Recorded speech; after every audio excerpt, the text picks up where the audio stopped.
What's up everybody, this is Rise from C Manga and welcome to my review of Area D Chapter 78, Guards District. So the prison counterattack is finally over and Owl Eyes executes his plans involving the families of the guards. Hopefully we find out exactly what his demands are pretty soon, but overall this chapter is quite interesting, opening up with obviously the families of the guards just living their lives. I must say, I really do understand why they're completely oblivious to the goings on of Area D.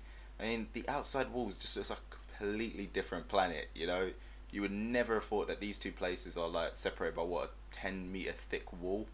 Never would have thought it. It's yeah, they're somewhere completely different. You've got Area D, which is all grey, dingy, broken down, everything looks like a friggin' war just went on in there.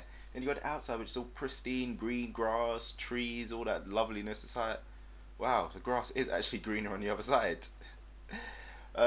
But yeah, it was kind of interesting, the way that Owl Eyes ended up rounding up everyone there. Took all the kids away, kind of Pied Pipery, just yeah. You even see him walking in with one of the kids just on his shoulders, thinking yeah, this is some awesome guy in a costume or something. It's so weird.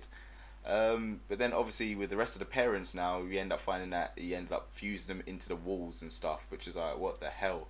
Just some giant moaning walls. To tell the truth, what it actually did really remind me of is the walls that are going into Zanuck and obviously in Final Fantasy X, towards the end. Spoilers if you haven't played it, but yeah, kind of like that, the whole way how everyone's in there becoming a giant Aeon for the giant summoning.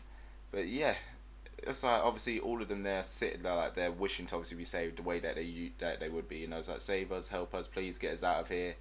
I'm not sure how much pain they're in actually, because obviously we don't know what the technique used to fuse them in there, but it does look pretty painful.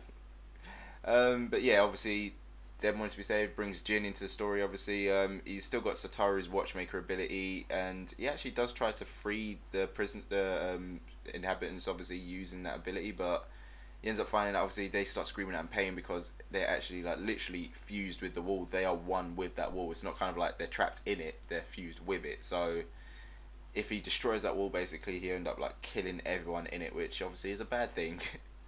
So his one and only option is to pretty much find the guy who did this, get his ability, and then yeah, he could use that to free everyone.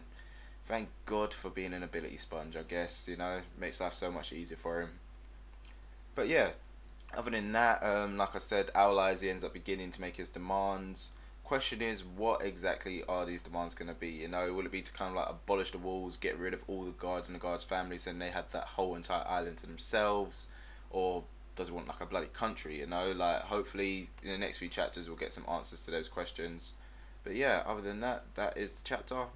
It was alright, a couple interesting points. It's obviously building up into something new, and yeah, interested to see where it's going to go. So yeah, that obviously ends it here from me, guys. The usual thing to do at the end of these, let me know what you thought about this chapter in the comment section below, and don't forget to check out the other things to do on the channel. So I'll see you next time.